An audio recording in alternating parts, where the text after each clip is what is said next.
కారం రంగు రుచితో ఉంటుంది. ఆచి మిరపపొడి అదరగొట్టే కారం రంగు రుచి.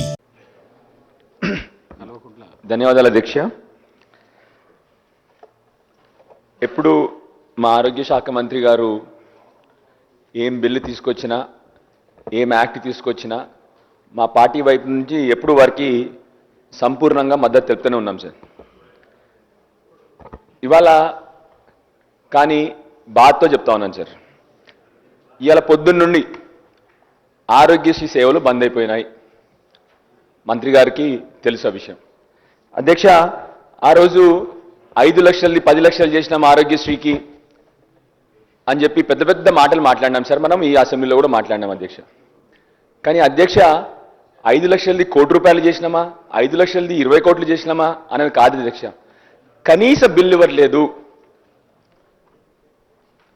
ఆరోగ్య శాఖ మంత్రి గారేమో నేను ఎప్పుడు పోయినాను ఏ విషయంలో అయినా కూడా పాపం వారు సంపూర్ణంగా నాకు మద్దతు ఇస్తూ ఉంటారు. డాక్టర్ సంజయ్ గారు చెప్పిన సమస్య వెంటనే తీర్చాలని చెప్తారు. మరి ఎక్కడి నుంచి ప్రాబ్లం వస్తూ ఉందో నాకు అర్థమవట్లేదు అధ్యక్ష.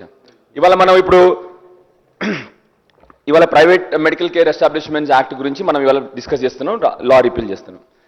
ఇష్యూ ఏంటంటే అన్ని ప్రైవేట్ మెడికల్ హాస్పిటల్స్ ఇవాళ అసలు ట్రీట్మెంట్ ఇవ్వడం బంద్ చేసిన తర్వాత what are we talking about? మనం ఏం మాడుతున్నాం ఇంకా ఇప్పుడు మనం ఇక్కడ కూర్చొని? కనీసం వాళ్ళ బిల్లులు ఇవ్వలేదు, హాస్పిటల్స్ ఎట్లాగూ సర్వ్ చేయట్లేదు. మనకు హాస్పిటల్ సర్వ్ చేయనప్పుడు what are we talking about అధ్యక్ష? మళ్ళీ ఇంతకుముందు కూడా చాలాసార్లు చెప్పినాను, చిన్న చిన్న సమస్యలు కూడా మా హాస్పిటల్స్ కానీ నా కొరుట్ల కాన్స్టిట్యున్సీలో మెట్పెల్లో హాస్పిటల్ గురించి కానీ దేని గురించి మాట్లాడినా కూడా అధ్యక్ష ఒక్కటి కూడా నెరవేరలేదు అధ్యక్ష.